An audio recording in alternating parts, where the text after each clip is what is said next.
Good morning students. आज जो topic हम पढ़ेंगे वो है यहाँ पर इलेक्ट्रॉनिक कॉन्फ़िगरेशन। और इससे पहले जो चीज़ें हम डिस्कस कर चुके हैं वो देखे बिना अगर आप यहाँ आओगे डायरेक्ट तो समझ में नहीं आ पाएगा। तो इससे प्रीवियस जो वीडियोस जो मैंने अबाउट जो ऑर्बिटल के जो शेप्स हैं, इलेक्ट्रॉनिक डिस्ट्रीब्यूशन है वो किस तरीके से होता है शेल में, सब शेल में, फिर ऑर्बिटल्स में, तो वो अगर हमें नहीं पता होगा तो फिर यहाँ पर आप डायरेक्ट अगर आ जाओगे तो आपको समझ है वो नहीं आ पाएगा। तो पहले आप उन वीडियो को जरूर देखें कि भाई एस के अंदर जो फर्दर डिवीजन है या नहीं है, पी के अंदर क्या डिवीजन है, या डी में किस तरीके से डिवीजन है, इलेक्ट्रॉन डिस्ट्रीब्यूशन किस शेल में, सब शेल में, और ऑर्बिटल्स में किस तरीके से होता है, तो ये यहाँ पर बहुत इजी तरीके से आपको समझ में आ जाएगा।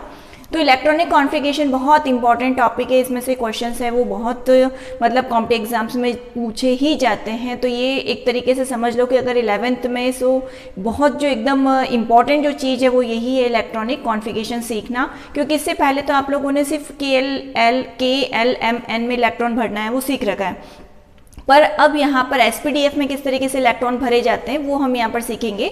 तो ये बहुत ज़्यादा इंपॉर्टेंट है, इसको बहुत ध्यान से आपको देखना है और पूरा आपको देखना है, तभी आपको बहुत इंटरेस्ट भी आएगा और समझ में भी बहुत इजी तरीके से आ जाएगा। तो इस तरीके से जो मैंने आप बना रखे हैं यहाँ पर, तो आपको भी कुछ इस तरीके से ही पहले बनाना है।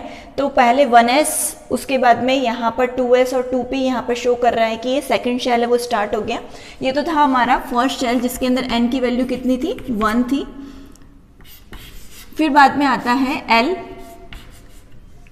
फिर बाद में आएगा M, फिर N, फिर O, फिर P, इस तरीके से आ जाएगा यहाँ पर।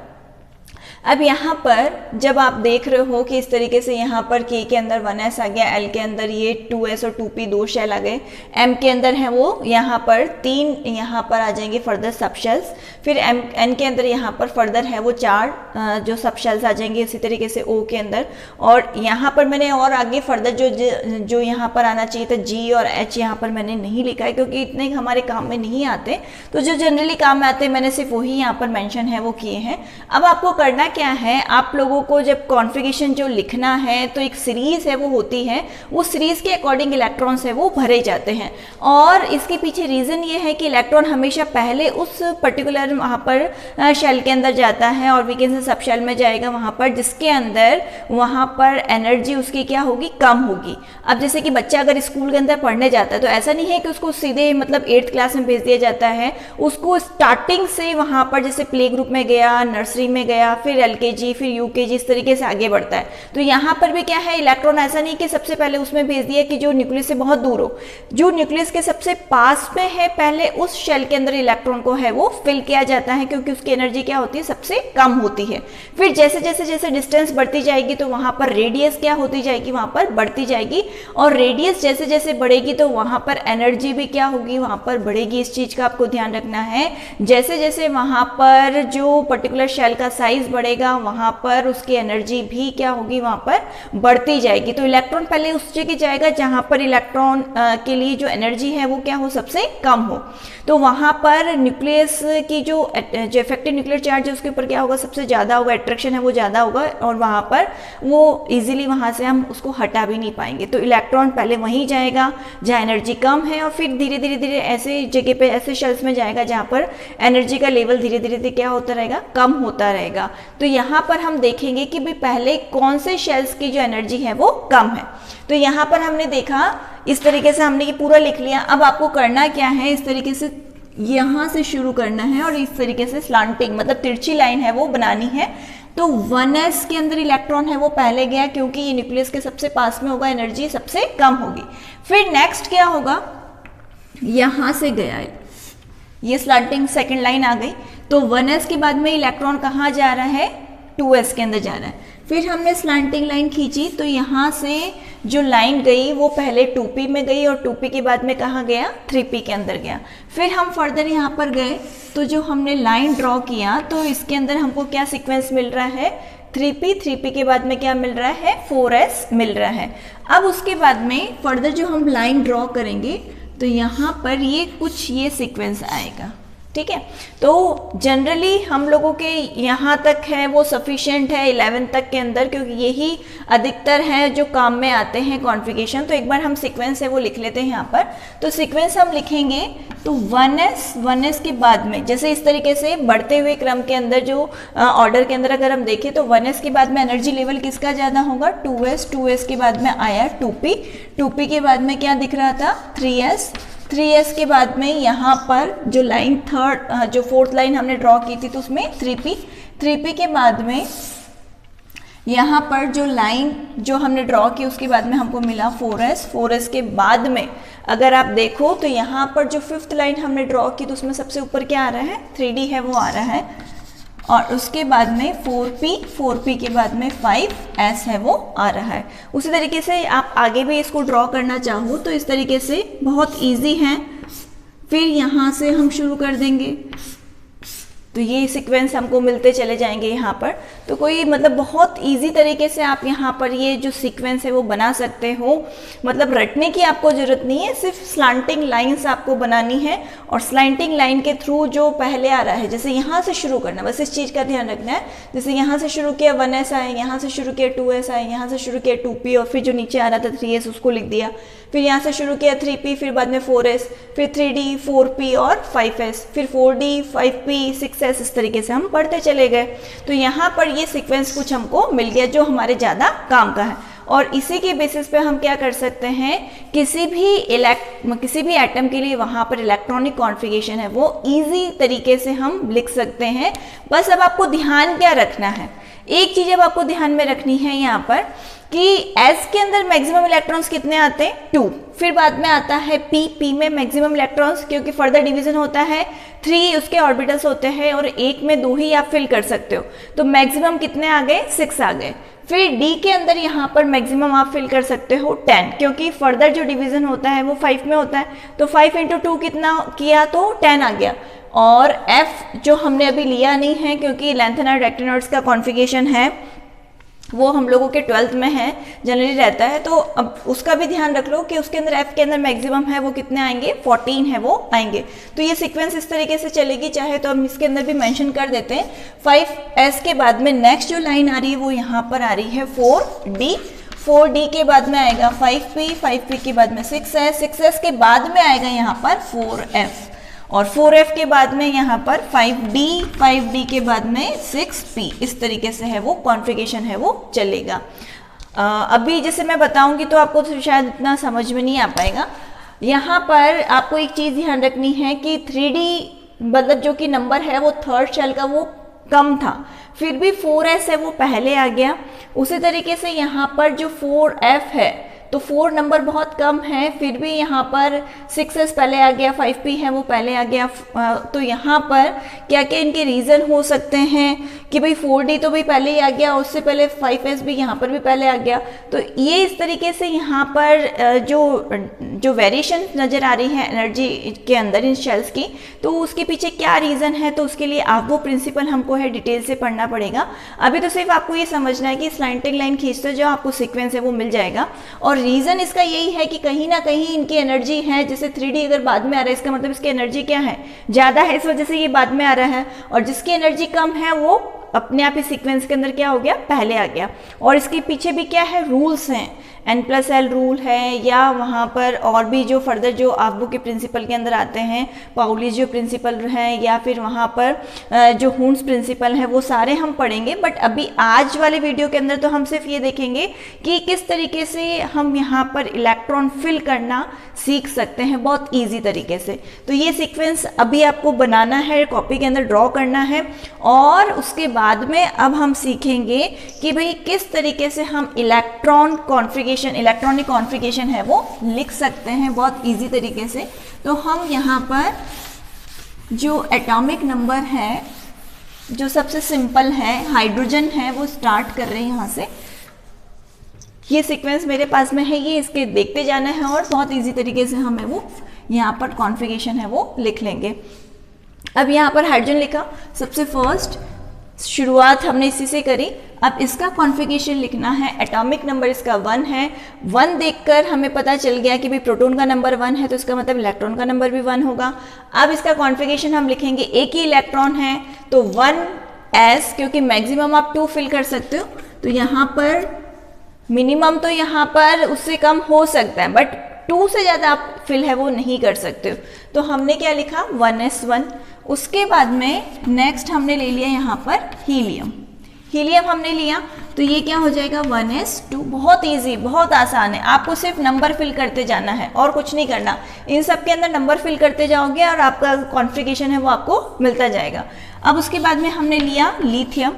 लिथियम के अंदर जब आपको 3 इलेक्ट्रॉन्स फिल करने हैं तो यहाँ पर 1s2 फिल किया, क्योंकि 2 से ज़्यादा s में है आप फिल है वो नहीं कर सकते। मैं बार बार कह रही हूँ, s के अंदर मैक्सिमम 2 इलेक्ट्रॉन्स फिल कर सकते हो, p के अंदर 6 इलेक्ट्रॉन, d के अंदर 10 इलेक्ट्रॉन्स, f के अंदर 14 इलेक्ट्रॉन्स है वो मैक्सिमम है वो फिल कर सकते हो। इलेक्ट्रॉनिक डिस्ट्रीब्यूशन इसलिए ही पहले आपको बताया था, वहाँ पर आप जाकर देख सकते हो कि वहाँ पर मैक्सिमम इलेक्ट्रॉन्स है वो कितने आएंगे। अब यहाँ पर 2 इलेक्ट्रॉन्स तो 1s में आ गए। अब उसके बाद में अब क्या बचा, क्योंकि नेक्स्ट क्या सीक्वेंस में क्या दिख रहा है, 2s, तो 2s के अंदर जो रिमेनिंग इलेक्ट्रॉन रह गया वो यहाँ आ जाएगा। ठीक है, अब ऐसा नहीं कि आप अपना दिमाग लगाओ कि भाई यहाँ पर 1 ही आ रहा है और हम मैक्सिमम 2 भर सकते तो अपनी तरफ से 2 भर दिया, बिल्कुल नहीं। आपको जितने ये नंबर से मैच होना चाहिए, ये 3 है तो यहाँ पर भी 2 + 1 करने पर आपको 3 मिल जाना चाहिए। आप अपनी इच्छा से उसको मतलब घटा या बढ़ा नहीं सकते हो। अगर यहाँ पर 3 है तो मतलब 3 ही यहाँ पर ऊपर टोटल करने पर आना चाहिए। उसके बाद में नेक्स्ट है, यहाँ पर हम ले लेते हैं बेरिलियम। तो बेरिलियम के अंदर हमने लिया 1s2। ठीक है, अब 2 और रिमेनिंग है तो वो आ जाएगा 2s2 के अंदर। अब उसके बाद में जैसे बोरोन हमने लिया तो यहाँ पर आ गया 5, तो यहाँ पर 1s2, 2s2 एंड 2p1। क्योंकि यहाँ पर 1s2, इसमें भी 2 आ गए, 2 आ गए, तो अब आगे क्या दिख रहा है, p दिख रहा है, तो मैंने क्या लिख दिया यहाँ पर p1 लिख दिया। उसके बाद में नेक्स्ट हम ले लेते हैं कार्बन। अब कार्बन का एटॉमिक नंबर है 6, तो 1s2, 2s2, 2p2 हो जाएगा।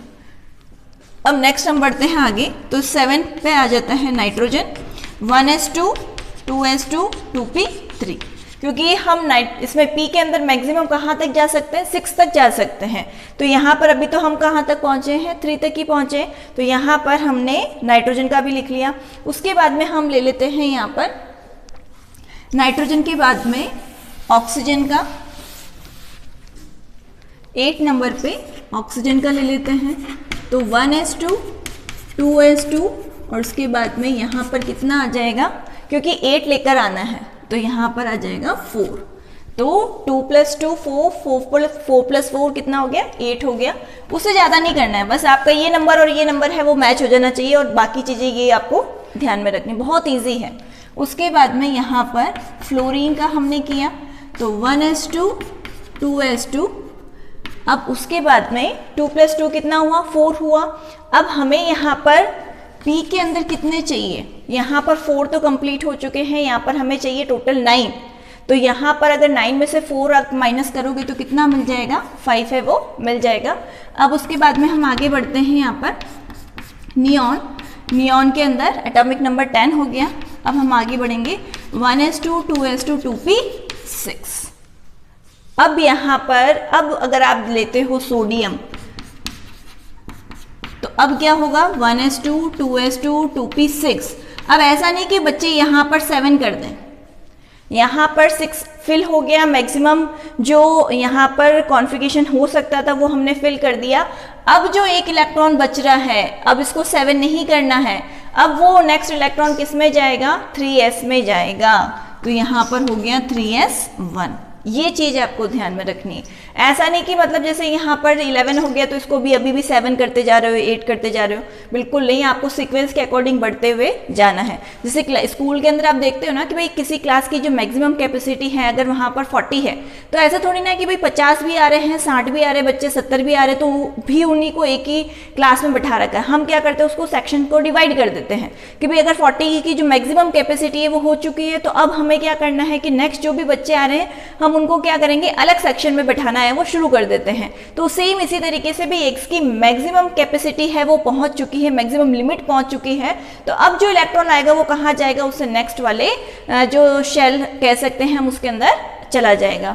अब उसके बाद में इसी तरीके से आपको क्या करना है कि जो 20 तक आपको खुद करना है, यहाँ तक मैंने आपको बताया है, तो 20 तक अब आप खुद करोगे। यहाँ पर भी किस तरीके से कैल्शियम तक आप खुद पहुँचोगे। अब इसके अंदर कुछ एक्सेप्शंस हैं वो मैं आपको बताना चाहती हूँ, क्योंकि ये तो चलो आप कर लोगे बहुत आसान तरीके से, सिर्फ सीक्वेंस ध्यान में रखना है और इनको करते हुए चले जाना है।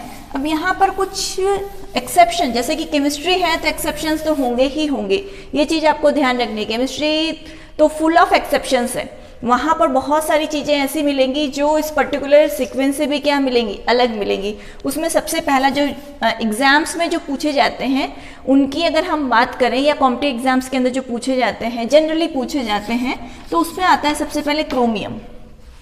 ठीक है, तो यहाँ पर हमने देखा कि एटॉमिक नंबर सबसे पहले क्या है 24।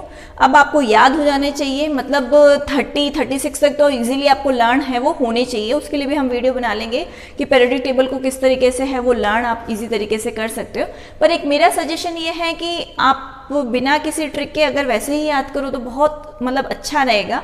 मैं तो बना दूंगी, खैर कोई दिक्कत नहीं है, बट ऐसा होता है ना कि काफ़ी बार बच्चे वो मतलब जो मेमोराइज करने के चक्कर में जो एग्जैक्ट उसका जो सिंबल है वो भूल जाते हैं। सिर्फ उनको मतलब या बोलते क्या है तो वो भूल जाएंगे, उनका वो सिर्फ उसका वो नाम है वो जो ट्रिक के अंदर है वो याद रह जाएगा, एक्चुअल जो नेम है वो उनको याद ही नहीं रहेगा। तो ये कुछ मतलब प्रॉब्लम्स हैं वो देखी गई हैं।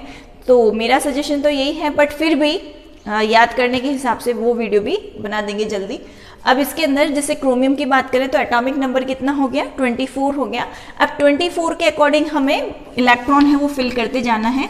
1s2 सबसे पहले, फिर कॉमा लगाया, फिर 2s2, ये इंक्रीजिंग ऑर्डर है। ठीक है, सबसे पहले कम में, फिर उससे ज़्यादा में, फिर 2p6, फिर बाद में आया 3s2, 3p6।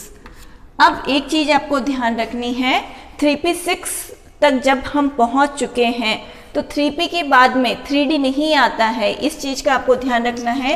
3d से पहले किस में इलेक्ट्रॉन फिल हो रहे हैं, वहाँ पर 4s में इलेक्ट्रॉन है वो फिल हो जाते हैं। तो यहाँ पर अभी 3d हम खाली छोड़ेंगे।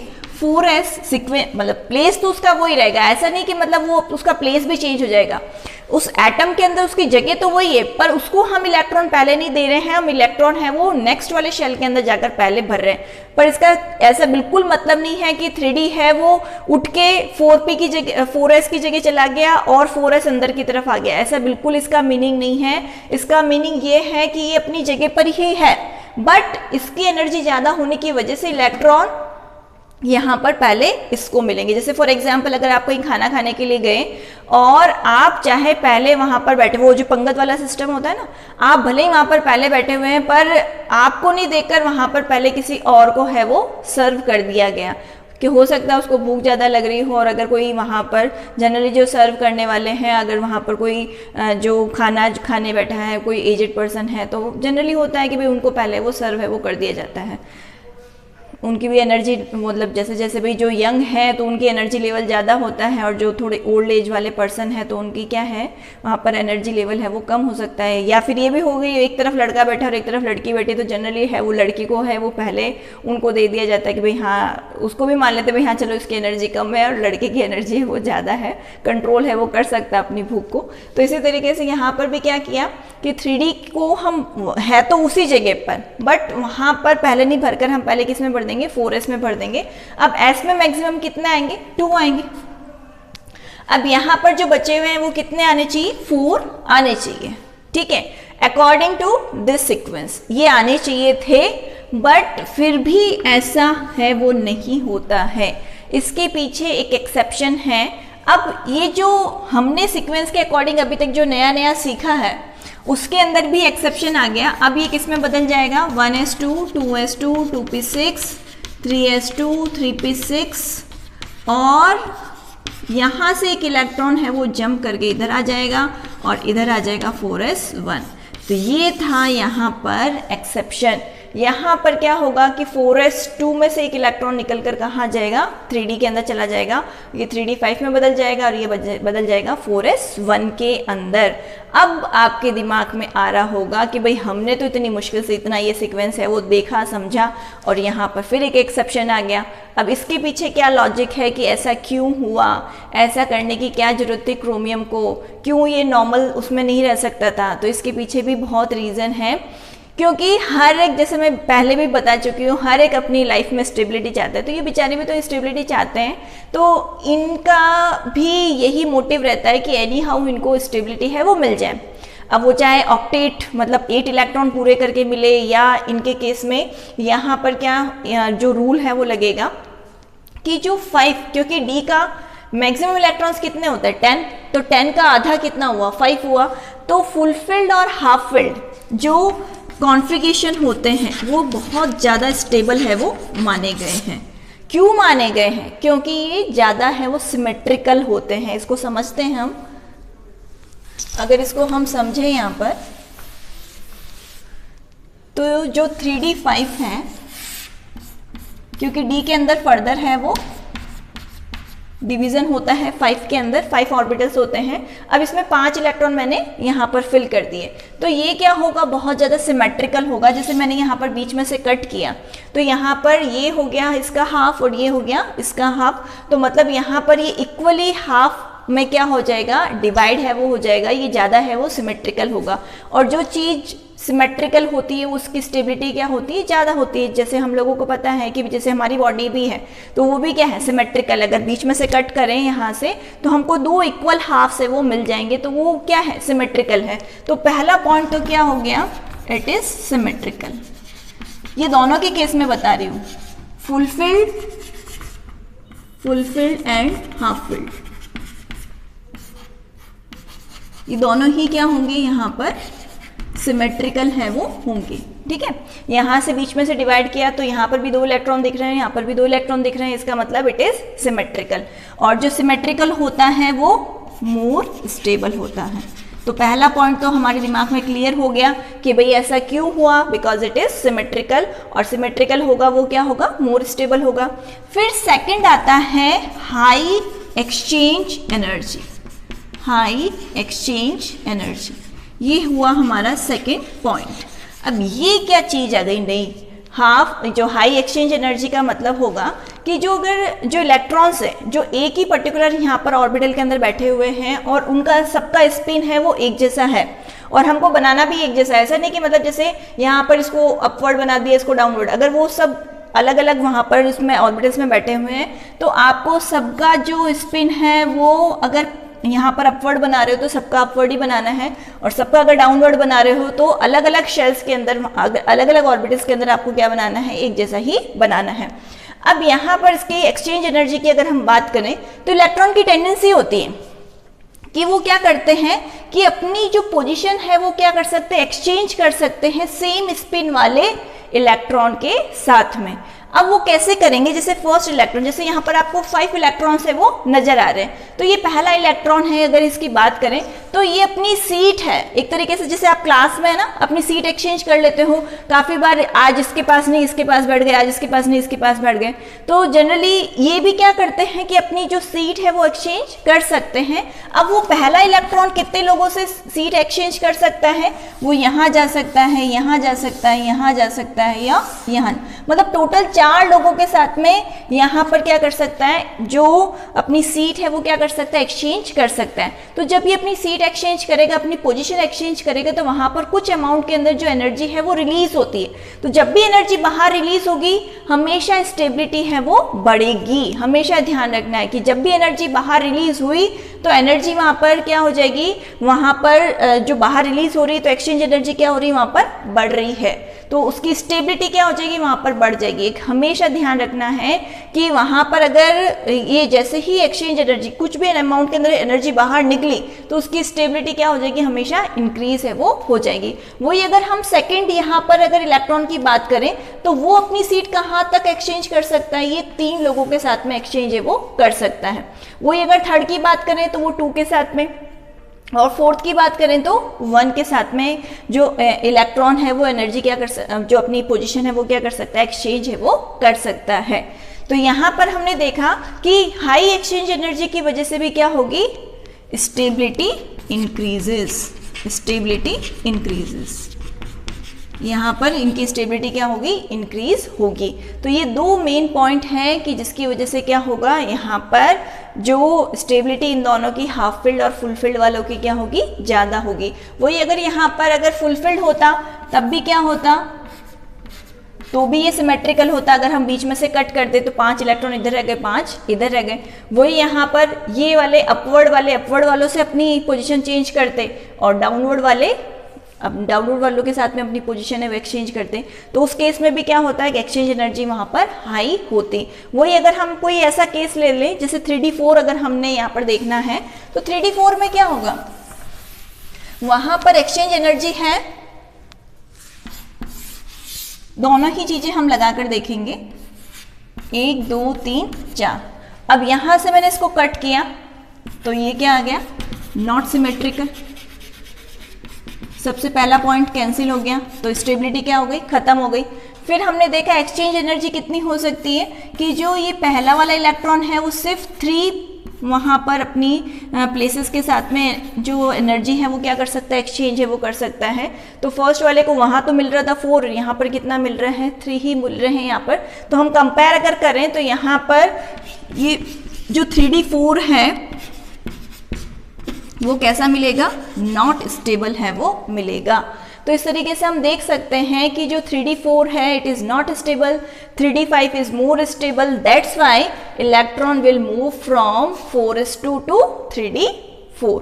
यहाँ से एक इलेक्ट्रॉन यहाँ चला गया तो ये बन जाएगा 3d5 एंड 4s1, और ये क्या होगा, ज़्यादा स्टेबल होगा। इसी तरीके से एक और एग्जाम्पल हम ले सकते हैं। अब आपको ध्यान रखना एग्जाम के अंदर, क्योंकि जो सबसे ज़्यादा जो क्वेश्चन पूछे जाते हैं एक्सेप्शंस में ही पूछे जाते हैं। अब यहाँ पर अगर हम एक और एग्जाम्पल ले लें, क्रोमियम की जगह अब हम ले लेते हैं कॉपर। कॉपर हमने लिया, एटॉमिक नंबर है 29 है, वो है 1s2 2s2 2p2 3s2 3p6। अब यहाँ पर 3d को अभी खाली छोड़ेंगे, 4s की तरफ बढ़ जाएंगे। अब यहाँ पर वापस इलेक्ट्रॉन 4s में भर दिए हमने 2। अब अगर देखें इनको टोटल करें तो 20 हो चुका है, हमें 29 तक पहुँचना है। तो होना तो क्या चाहिए था ये, बट होता नहीं है। ये क्यों नहीं होता है, अगेन यहाँ से एक इलेक्ट्रॉन यहाँ पर जंप करेगा, बदल जाएगा 3d10 और 4s1 के अंदर। अब वापस अगर इसका हम रीज़न है वो डिस्कस करें तो वही सिमेट्री आएगा, मोर सिमेट्रिकल, और साथ ही साथ हाई एक्सचेंज एनर्जी। तो ये दो रीज़न हैं जिनकी वजह से क्या होता है, इनकी स्टेबिलिटी क्या होती, ज़्यादा है वो होती है। तो यहाँ पर इसमें इस पर्टिकुलर वीडियो में हम लोगों ने देखा, और ये चीज़ और ध्यान रखना है कि भाई एक ही ऑर्बिटल के अंदर जो भी इलेक्ट्रॉन्स होंगे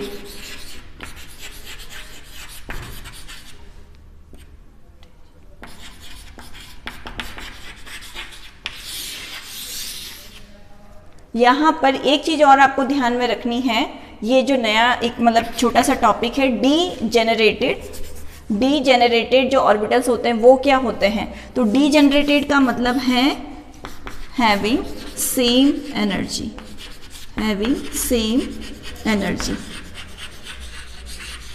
जिनकी एनर्जी सेम हो वो ऑर्बिटल्स क्या कहलाएंगे, डीजेनरेटेड ऑर्बिटल्स है वो कहलाएंगे। कैसे, क्या एग्जांपल्स इसके हो सकते हैं कि जैसे मैंने कहा कि जो पी के जो फर्दर जो डिविजन्स होते हैं वो होते हैं px, py और pz। तो p के अंदर अगर मेरे को इलेक्ट्रॉन अगर भरना है, जैसे बोरोन के अंदर हमने p1 लिखा था, तो p1 मतलब कोई भी px, py, pz किसी में भी जाकर वो अपनी इच्छा से किसी के अंदर भी बैठ सकता है, वो उसकी इच्छा है, क्योंकि तीनों का एनर्जी क्या है, सेम है। जैसे यहाँ तो हम डिस्कस कर रहे हैं ना कि 1s की एनर्जी यहाँ पर कम है, फिर 2s की, फिर 2p की, फिर बाद में आगे इस तरीके से बढ़ते जाएंगे। पर अगर वहां पर अगर हम पर्टिकुलर p ऑर्बिटल की बात करें तो p ऑर्बिटल के अंदर px, py, pz तीनों का एनर्जी क्या रहेगा, सेम रहेगा। उसी तरीके से जो d के जो 5 ऑर्बिटल्स हैं वहां पर, तो dxy, dyz, dxz और dx² - y², और dz²। अगर इनके अंदर इलेक्ट्रॉन्स को अगर हमको फिल करना है तो ये पांचों का एनर्जी क्या रहेगा, वहां पर सेम है वो रहेगा। तो ऐसे ऑर्बिटल्स को हम क्या कहते हैं, डीजेनरेटेड ऑर्बिटल्स कहते हैं, जिनका एनर्जी लेवल क्या होता है, सेम होता है। तो अगर हमें कोई एक इलेक्ट्रॉन फिल करना है, या जैसे यहाँ पर हमको क्या करने हैं कि अगर 2 इलेक्ट्रॉन्स फिल करने हैं तो किसी में भी जाकर है वो अपनी इच्छा से बैठ सकते हैं, पर जनरली हम क्या करते हैं कि भाई जो सीक्वेंस में यहाँ से आगे आ रहा है उसके अंदर उनको फिल है वो कर देते हैं। बाकी इनका एनर्जी क्या रहता है, सेम है वो रहता है। तो इस तरीके से इस पर्टिकुलर वीडियो में हमने देखा कि भाई हम इलेक्ट्रॉनिक कॉन्फ़िगरेशन कैसे लिख सकते हैं, क्या एक्सेप्शन होते हैं, एक्सेप्शन हुए तो उनके पीछे क्या लॉजिक थे, क्या रीजन थे, वो हमने समझा। साथ ही साथ इस पर्टिकुलर जो वीडियो के अंदर आपको एक होमवर्क और मैं आपको दे रही हूँ कि भाई मैंने यहाँ पर 11 तक तो आपको करके बताया, पर 20 तक आपको खुद लिखना है। और फिर बाद में मैंने कुछ जो एक्सेप्शंस थे वो मैंने यहाँ पर डिस्कस कर लिए, क्रोमियम और कॉपर। तो इसका मतलब जो रिमेनिंग है वो भी आपको ही करने हैं। तो स्कैंडियम जैसे 21 से लेकर जो जिंक 30 तक है वो आपको खुद लिखना है, वो सारा आपको खुद करना है वहाँ पर होमवर्क। और ये जो सारी जो बेसिक चीज़ें थी जो आपको मतलब बुक्स में इतना इजीली समझ में नहीं आएंगी, तो इसलिए मैंने पूरा एक्सप्लेन करके आपको बता दिया। कॉपी में हमेशा आप एक आदत डाल लो कि भाई जो भी मैंने बोर्ड पर नहीं लिखा है, सिर्फ बोला है, जो ओरली बोला है, वर्बली बोल दिया है, तो इसका मतलब ये नहीं है कि आपको नहीं लिखना, आपको वो चीज़ें भी कॉपी के अंदर लिखनी है। कि जैसे मैंने यहाँ पर बताया कि भाई ये 3 प्लेसेस से अपनी एक्सचेंज मतलब जो पोजीशन है वो एक्सचेंज कर सकता है, या 4 से कर सकता है। सेकेंड इलेक्ट्रॉन ने कितनी जगह वहाँ पर एक्सचेंज किया, तो जितने ज़्यादा एक्सचेंज होंगे उतनी ज़्यादा एक्सचेंज एनर्जी क्या होगी, बढ़ती जाएगी, उतनी ज़्यादा वहाँ पर स्टेबिलिटी भी क्या होती जाएगी, बढ़ती जाएगी। वो सारी चीज़ें आपको लिखनी है, क्योंकि बाद में जब नोट्स उठा के देखोगे तो वो नहीं मिलेंगी चीज़ें, और वो आपके दिमाग में स्टोर, ऐसा तो है नहीं सुपर कंप्यूटर है आपका दिमाग और जाके स्टोर हो जाएगा वहाँ पर। तो वहाँ पर आप जब लिखोगे और फिर वापस जब उनको नोट्स को पढ़ोगे तो बहुत ईजी तरीके से आपको है वो समझ में आ जाएगा। इसलिए हैबिट डाल लो कि आपको सारी चीज़ें हैं वो कोशिश करनी है कि आप एक एक पॉइंट है यहाँ पर नोट करो, तब आपको मजा आएगा नोट्स बनाने में और उनको पढ़ने में और उनको समझने में। ठीक है, तो ये आपको काम आपको करना है। आज बहुत सारा आपको होमवर्क मिल गया है, तो जल्दी से जल्दी इसको कंप्लीट करो, और उसके बाद में फिर नेक्स्ट वीडियो में हम मिलेंगे विद आपको प्रिंसिपल।